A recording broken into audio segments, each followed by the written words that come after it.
Comment faire pour lutter contre la vie chère et le faible pouvoir d'achat qui mine nos différents pays en Afrique? Chaque année, le coût de la vie ne fait que monter. Il y a un récent classement qui est sorti, classant, c'est-à-dire que les 10 pays où la vie est énormément, excessivement chère. Dans ce classement, 3 pays francophones sortent du lot. Et c'est un pays francophone qui tire la palme. Donc, le pays francophone qui tire la palme, c'est le Sénégal, avec l'indice du coût de la vie, la cherté du coût de la vie, à 48,4 et le pouvoir d'achat à 21,7. La Côte d'Ivoire, 42,3 et le pouvoir d'achat à 7,8. Le Cameroun à 33,6 et le pouvoir d'achat à 18,4. Comment est-ce qu'on va faire? Quand on se rend compte aussi que la population est constituée de 70% de personnes qui vivent en zone rurale, comment est-ce qu'on va faire pour pouvoir le rehausser, c'est-à-dire que faire en sorte que le coût de la cherté de la vie diminue et que le pouvoir d'achat monte? Quels sont les secteurs comme ça qui puissent booster, c'est-à-dire que justement l'économie? C'est comme ça qu'on se devrait le penser. C'est ça qui m'a amené dans le domaine de l'entrepreneuriat. Et si j'ai choisi un secteur comme celui de l'agriculture, c'est par rapport justement à tous ces questionnements-là. Il y a plus de 10 ans en arrière, c'est la même réflexion que je me faisais. Et je vois plus le temps passe, plus ça me conforte dans mon idée, et plus la vie devient de plus en plus chère, et les gens ont du mal à justement à suivre le coût de la vie.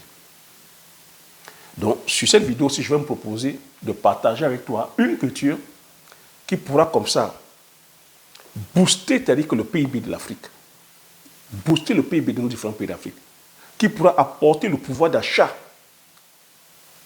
à nos semblables, qui pourra aujourd'hui permettre à réduire le coût de la vie. Donc, est-ce que sur le bout de cette vidéo, en fait, je puisse partager avec toi stratégiquement comment tu pourras aussi te lancer sur cette culture-là, comment tu pourras justement permettre aussi à ce que l'économie, c'est-à-dire que de ton pays, fonctionne. Parce que le but ici, c'est de redistribuer la richesse vers le bas. Je parle encore ici de stratégie. Donc, bonjour, bienvenue sur la chaîne. Si tu me découvres pour la première fois, je m'appelle Thierry Toukou. Sur la chaîne, je parle d'agriculture, je parle d'élevage, je parle d'investissement. Le but de la chaîne, c'est afin de valoriser et de vulgariser les produits du terroir africain. Si j'ai créé la chaîne, c'est afin de te partager mes astuces système business, de partager mon mindset, afin de t'aider dans tes réalisations, dans tes futures réalisations. Je suis entrepreneur agricole et investisseur sur des spéculations telles que le poivre du Cameroun, comme on appelle le poivre de Penja, qui a reçu son label indication géographique protégée en 2013. Sur la culture du palmier à huile, sur la culture du Risnendon Iloti, comme on a appelé Apple Soin d'Ansan, sur la culture de la Gassinia Kola, comme on a appelé Bitakula ou soit Petit Kola. Si tu es intéressé, c'est-à-dire que par toutes ces cultures, si tu veux aussi, c'est-à-dire que suivre ma trace, puisqu'on dit ici que le succès laisse les traces, je te permets, dès aujourd'hui, de pouvoir aussi implémenter, c'est-à-dire par l'écriture, par le biais de la formation. Tu regardes sur la barre de description, tu as le lien, tu t'inscris et je t'attends de l'autre côté. Si tu es intéressé par la formation sur le palmier à huile, tu regardes sur la barre de description, tu as le lien. Je me ferai plaisir de t'accompagner. Donc, j'étais en train de dire ici, comment est-ce qu'on va faire pour pouvoir lutter contre la cherté de la vie? Moi, je ne vois qu'un seul secteur qui puisse aujourd'hui gommer ce gap-là.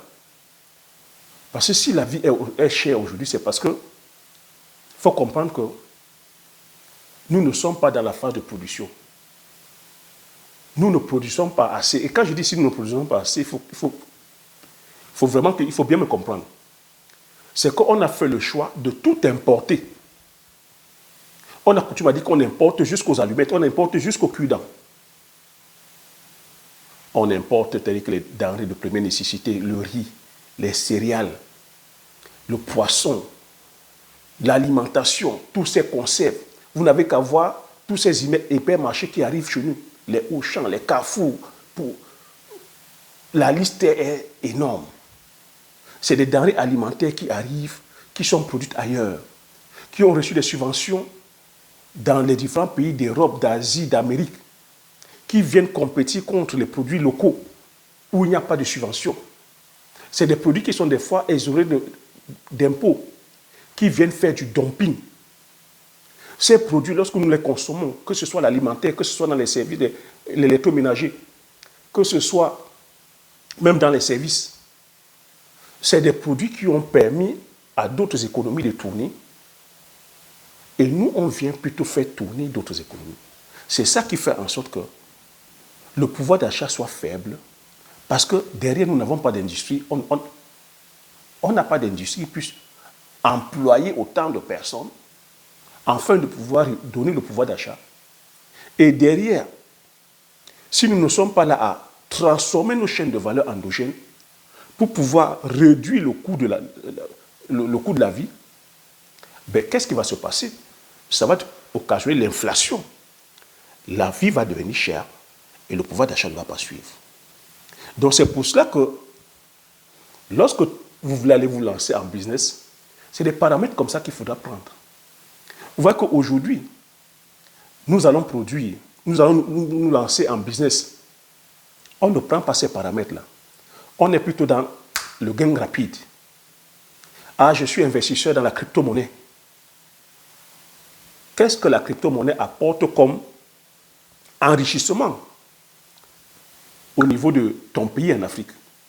Ah, j'investis, c'est-à-dire que je suis dans le groupe d'investissement. Vous voyez que c'est pour ça que beaucoup de compagnies, c'est-à-dire que de sociétés d'investissement sont venues arnaquer la population. Lorsque vous faites investir, c'est-à-dire que dans l'or, tu emploies combien de personnes? Et même des fois, ces personnes-là viennent avec des mauvaises intentions d'arnaque. On va vous faire investir, c'est-à-dire que dans certains business où on vient vous dire, on vient vous multiplier votre argent en achetant les appareils électroniques ou électroménagers ou informatiques produits ailleurs pour venir vendre à vos semblables en Afrique. Où est le pouvoir d'achat? On est plutôt là à appauvrir les gens. C'est comme nous sommes allés faire des business de brocante. On vient prendre des produits avariés sur de seconde main pour venir vendre à la population, c'est-à-dire que sur place. Le pouvoir d'achat est où? Ça ne crée pas d'emploi. On est plutôt là à appauvrir même encore la population. Je peux prendre comme ça énormément de business. Les personnes qui vont faire les exports d'achat de conteneurs de riz, de machin. Pourquoi ces personnes n'ont pas pensé à un moment donné de faire plutôt des plantations, des rizières à perte de vue qui va embaucher les personnes et ces personnes auront le pouvoir d'achat afin de pouvoir consommer, c'est-à-dire que les produits du terroir. C'est ce qu'on appelle redistribuer la richesse vers le bas. Donc, je peux comme ça rester, parce que ça, c'est partager avec toi des différentes stratégies. Quand tu vas faire le business aujourd'hui que l'immobilier, je n'ai rien contre l'immobilier, mais c'est que nous ne sommes pas stratèges. Quand je viens de te dire qu'en Côte d'Ivoire, le pouvoir d'achat est à 7,8, tu vas aller construire, mais qui va se loger dedans? Et si tu veux aller construire, je veux dire, des appartements de qualité, et il n'y a pas le pouvoir d'achat, tu ne pourras même pas acheter les terres, parce que les terres aujourd'hui sont tellement chères. L'inflation est énorme. Quelques mètres carrés aujourd'hui, c'est au moins 200 millions. Tu vas les construire à combien? Et les matériaux que tu vas acheter, nous ne les fabriquons pas. On importe tous ces matériaux.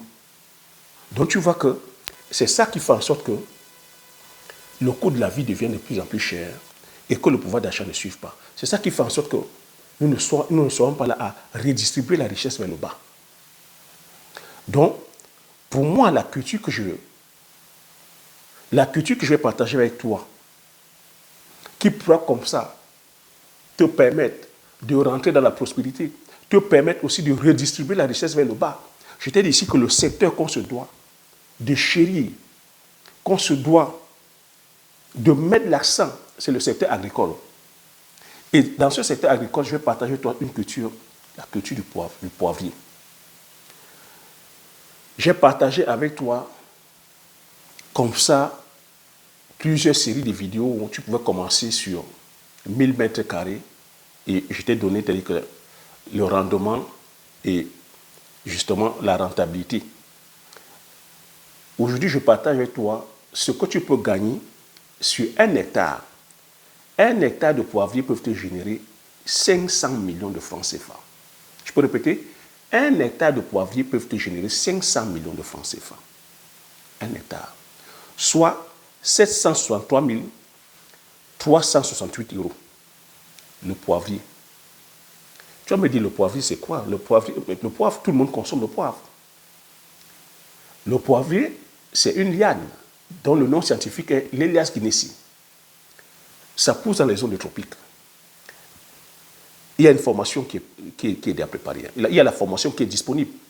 Et si tu es intéressé par la formation, tu regardes sur la barre de description, le lien est là, je vais accompagner. Donc, je ne vais pas rentrer ici dans les techniques agronomiques, j'en ai parlé. C'est une épice qui est consommée par tout le monde. C'est la 3e épice la plus chère. Donc, quand je dis 3e épice la plus chère, tu seras tenté de me dire, mais quelles sont les 2 autres cultures qui sont les plus? Tu as le safran, qui est le Cocreus sativus, qui est à 33 000 euros le kilo. La 2e culture, c'est la vanille, qui est à plus de 1 000 euros le kilo. Et la 3e épice la plus chère, c'est le poivre, qui oscille entre 100 et 400 euros. Dis-moi quelle est la culture aujourd'hui que tu peux produire, qui puisse te donner, que tu puisses vendre à 100 euros le kilo. En Afrique, tu peux vendre ce poivre à 20 000 francs le kilo. 20 000 francs. Et rappelle-toi, je t'ai dit en amont que pour qu'il y ait le pouvoir d'achat, il faudrait que la richesse soit redistribuée vers le bas. Pas vers le haut, mais vers le bas. Avec la culture du poivrier, la richesse est redistribuée vers le bas. Et je vais t'expliquer. Lorsque tu veux te lancer dans la culture du poivrier, pour 1 hectare, j'ai pris une estimation, il va te falloir dans les 30 000 euros. C'est 15 000 euros en 10 millions l'hectare, mais je mets 30 000 parce qu'il ne faut pas aller avec l'argent net. Dans les 30 000, inclus ta formation, inclus le système d'irrigation que tu pourras mettre sur 1 hectare. C'est le suivi comme ça de 1 an jusqu'à la 4e année. 30 000 euros. C'est les 30 000 euros, on peut les avoir. C'est sur 4 ans. Quand on va voir les centaines de milliers d'euros que certains ont mis dans certains investissements de Ponzi, moi, ça me laisse fort d'eau. Avec 30 000 euros, tu peux bâtir ton empire. Voilà. Et comment tu vas redistribuer ces richesses vers le bas? Les 30 000 euros, ça va permettre à faire quoi? À payer ta formation. C'est comme ça que tu distribues la richesse. À payer les boutures. Parce que les plants de poivrier, il faut 2500 plants. Tu vas acheter tes poquets. Ça va permettre d'enrichir quoi? Le pépiniériste. À acheter les tuteurs, ça va permettre d'enrichir quoi? Celui qui va te fournir les tuteurs. À permettre à payer les techniciens qui vont travailler. Te permettre à payer la main-d'œuvre, à payer la logistique, à payer le packaging quand ton produit va déjà sortir, à payer les formations sur le marketing, la comptabilité, le branding. Tu vois que c'est comme ça que tu vas faire pour redistribuer la richesse. Et à chaque fois que tu vas faire ça, il va falloir que tu te rassures que c'est les personnes de ton pays, que ce soit les Africains qui te suivent. Voilà comment est-ce qu'on dit qu'on redistribue la richesse vers le bas. Et quand tu vas redistribuer ces richesses-là, le pépiniériste va faire quoi? Il va prendre cet argent pour agrandir son business, sa société. Ça va permettre à payer la pension pour ses enfants, pour celui qui a les enfants, à payer, à pouvoir se loger, se nourrir, se vêtir. Et en faisant ça, il se rassure aussi que lorsqu'il va se nourrir, il va manger, il va plutôt aller acheter les produits du terroir. C'est comme ça qu'on fait encore pour redistribuer la richesse. Lorsqu'il va se loger, il va permettre à payer, aller se loger auprès de quelqu'un qui a investi dans l'immobilier. Voilà comment la richesse se redistribue.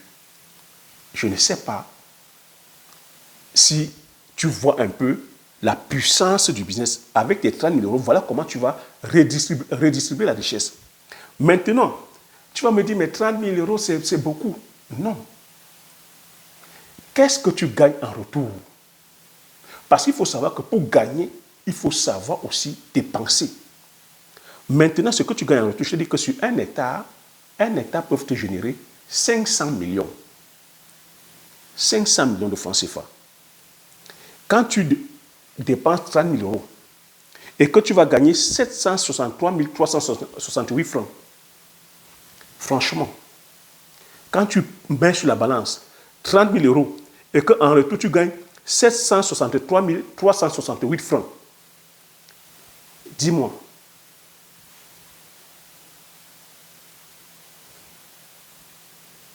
elle est où c'est où le piège? Est-ce que tu vois maintenant tes 30 000 euros comme une dépense? Tu vois tes 30 000 euros maintenant comme une plus-value. Ça t'a rapporté une plus-value de 763 370 francs. C'est comme ça qu'il faut voir ça. C'est comme ça qu'on peut faire pour pouvoir apporter le pouvoir d'achat dans nos différents pays. C'est comme ça qu'on peut faire pour rehausser le PIB. Donc je vais rentrer dans les détails. J'ai déjà fait comme ça plusieurs vidéos. Ces détails-là, je les laisse dans la formation.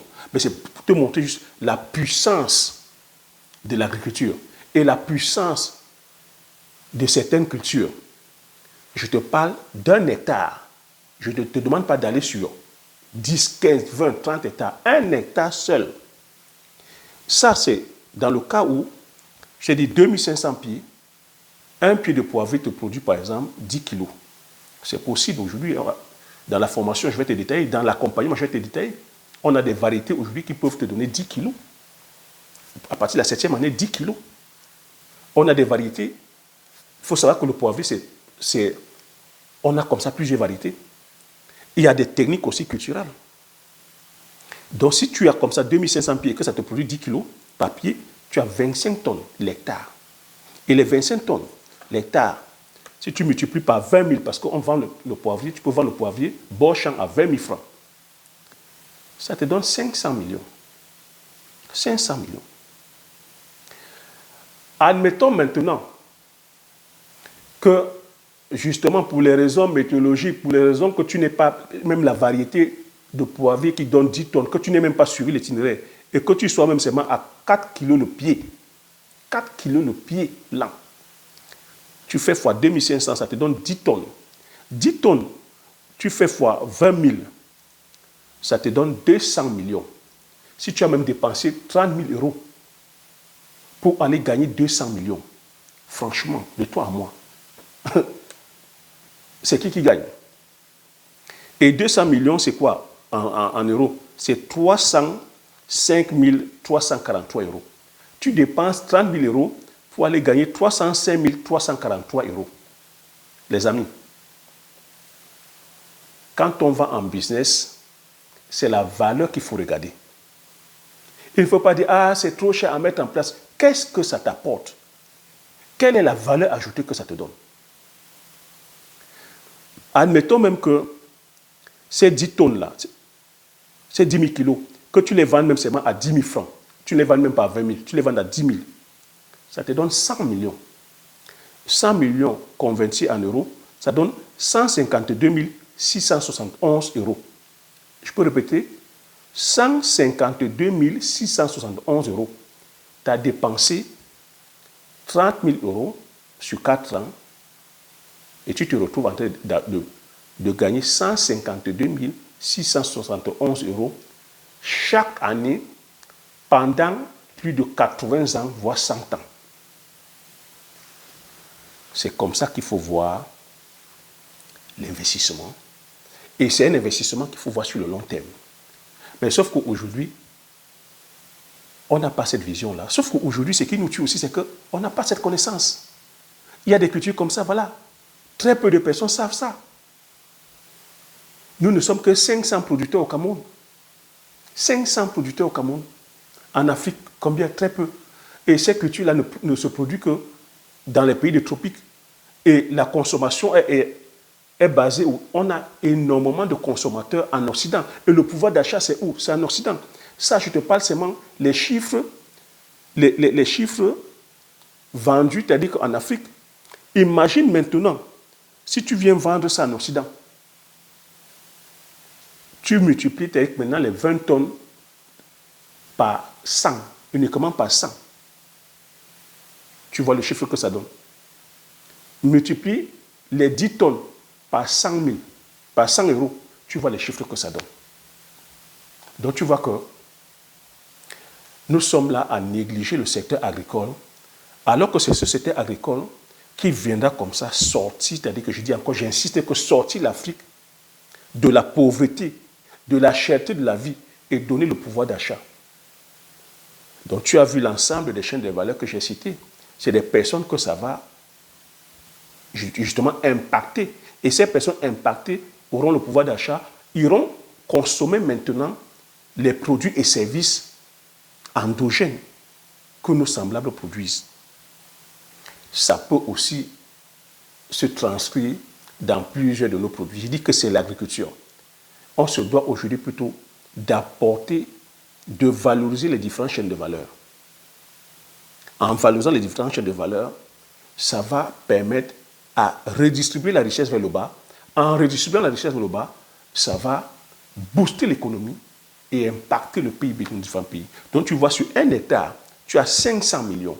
Imagine, tu as 2 hectares, tu as 3 hectares. Imagine comme ça, que nous soyons comme ça, plusieurs à faire. Tu vois comment le PIB, c'est-à-dire que du pays monte, et le PIB de l'Afrique monte, parce que le but ici, c'est comme ça, plusieurs à produire ça en Afrique. Donc j'insiste encore pour ceux et celles qui sont intéressés par cette culture, par la formation.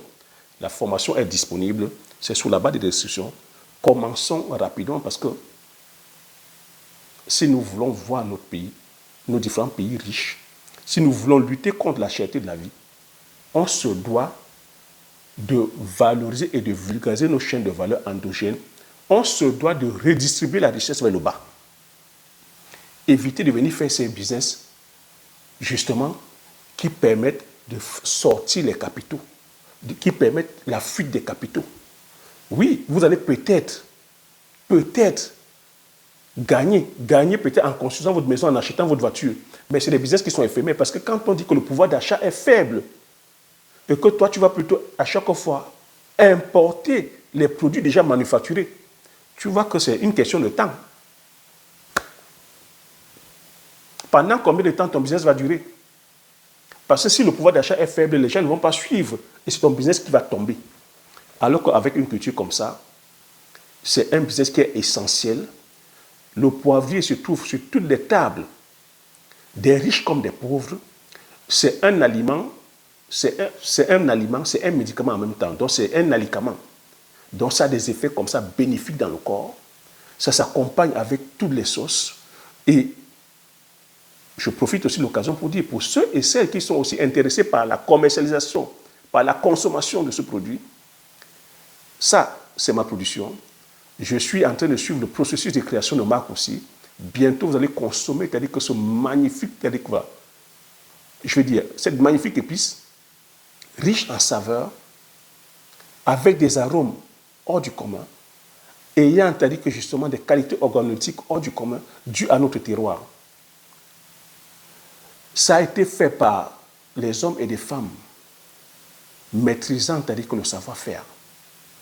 Tu connais mon histoire avec cette culture. Tu sais que c'est par amour que je suis allé vers cette culture. Et parce que je voulais justement impacter, je voulais vraiment laisser aussi une trace. C'est pour ça que je suis allé vers cette culture. Et aujourd'hui, je te permets toi aussi de suivre cette trace-là, si tu le souhaites, en mettant la formation.